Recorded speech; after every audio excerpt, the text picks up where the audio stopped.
Hello, and welcome to another episode of Boris TV. I'm Steve Cantor.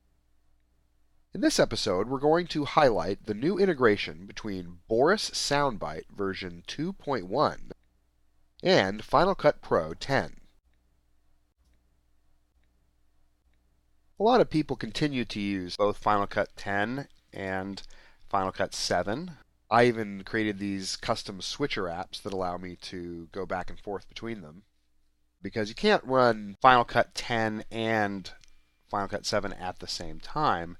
And while Boris Soundbite will now handle both watched folders and Final Cut projects from both Final Cut 7 and Final Cut 10, you have to choose one or the other at startup.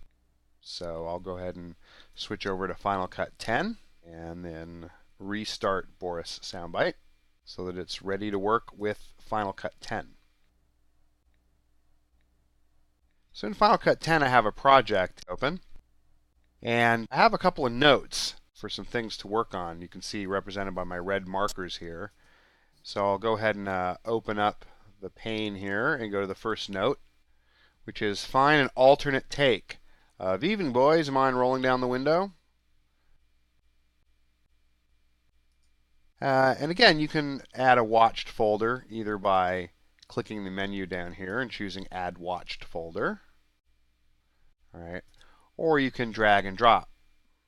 Okay, I happen to have a Final Cut event, and in that Final Cut event, of course, we have all of our various media files, our high quality, our proxy, the original media.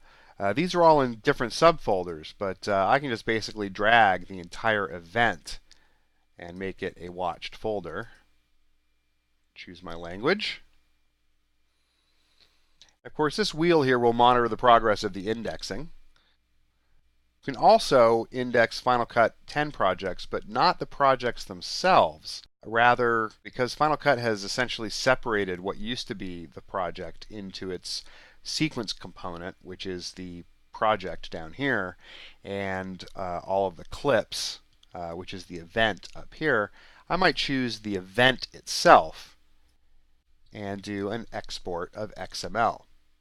The XML, of course, contains all the file path locations for the media the Final Cut event points to. Then in Boris Soundbite, I can simply add a Final Cut project by using the pop-up menu, or you can just drag and drop. And now it starts indexing the Final Cut 10 project. What's nice is that once you index the watched folder for the event, the indexing of the project itself is almost lightning quick. And again, you can monitor the progress by hovering over the wheel and seeing about how much of it is indexed. Notice that's 52% indexed. That's 42% indexed. But I can just start searching right away. So let's see what my task is. In this case, we want a different angle, maybe even a different line. Let's go ahead and see what this is. In this particular movie, these guys have robbed a candy store and are being interrogated by a rather adorable cop. Let's watch. Sir? You boys have any idea why I pulled you over? No. All right, so if we want to put in a different take in there, the traditional method would be I'd have to go and I'd have to remember, which takes have that line in it, and then have to go load those up one at a time. Instead, I can use Boris Soundbite. First, I can go over to the Soundbite application itself and just start typing in the text. You boys have any idea why I pulled you over?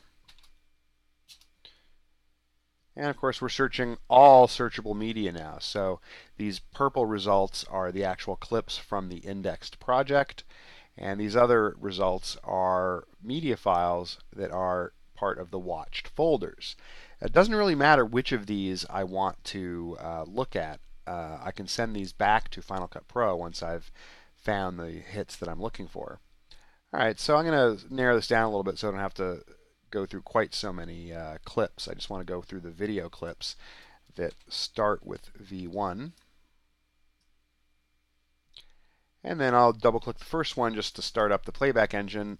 You boys have any idea why I pulled you over? And then use my arrow keys. You boys have any idea why I pulled you over? to go down. You boys have any idea why?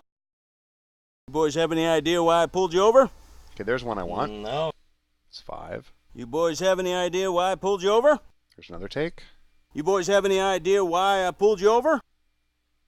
You boys have any idea why I pulled you over? All right. I think all 4 of those will work. So I'll basically select them and then choose export to FCP10 XML. Okay. Back to FCP10.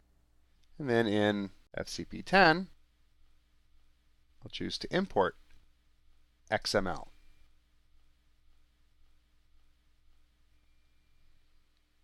Again, this is instantaneous.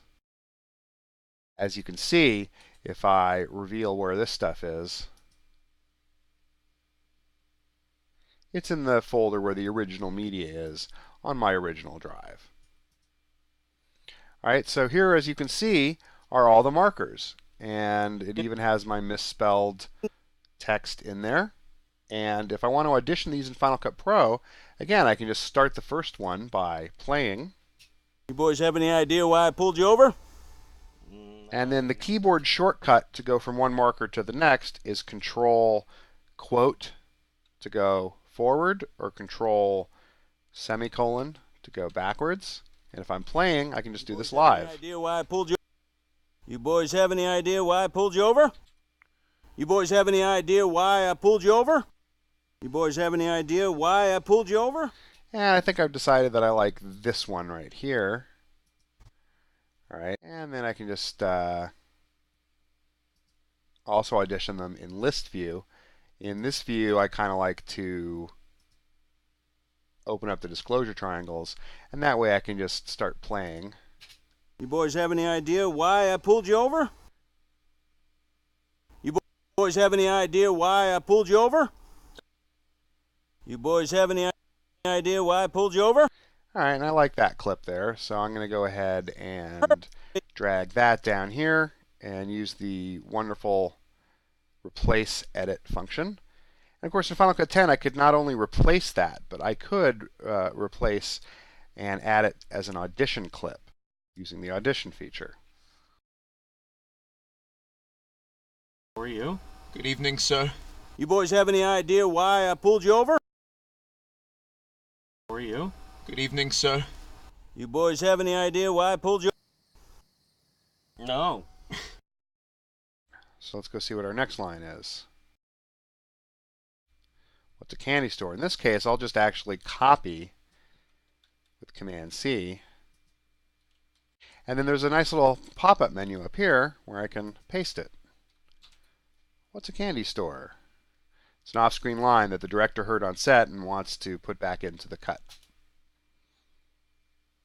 All right, now, in this case, I might even just want the audio files because all I'm looking for is the off-screen line. Let's audition. A candy store robber. What's a candy store? Ah, there it is. What's a candy store? All right, or I could try to find the actual clip with video in case I want the... A candy store robbery. What's a candy store? All right, so I'll just export that. Go back to Final Cut Pro and import XML. Once again, it shows up in a new event. And there's the markers, helping me find easily the line that I want. What's a candy store? All right, and I'll just go ahead and put this in with audio only, where the director wanted it. And let's see how it works. You guys know anything about that? What's a candy store? Now, of course, these index markers that have come from Soundbite are now searchable in Final Cut Pro. So the text indexing and the phonetic indexing really work hand in hand. You can configure Soundbite to launch automatically when you log in so that the search menu is always available to you whenever you're working in Final Cut 10 or Final Cut 7. In the next episode, I'm going to show you how you can set an indexing location to a shared network location so that you can index once across the SAN for multiple users. Until then, thanks for watching, and don't forget to try the free trial of Boris Soundbite, if you haven't already, at www.borisfx.com/soundbite. I'm Steve Cantor. Thanks for watching.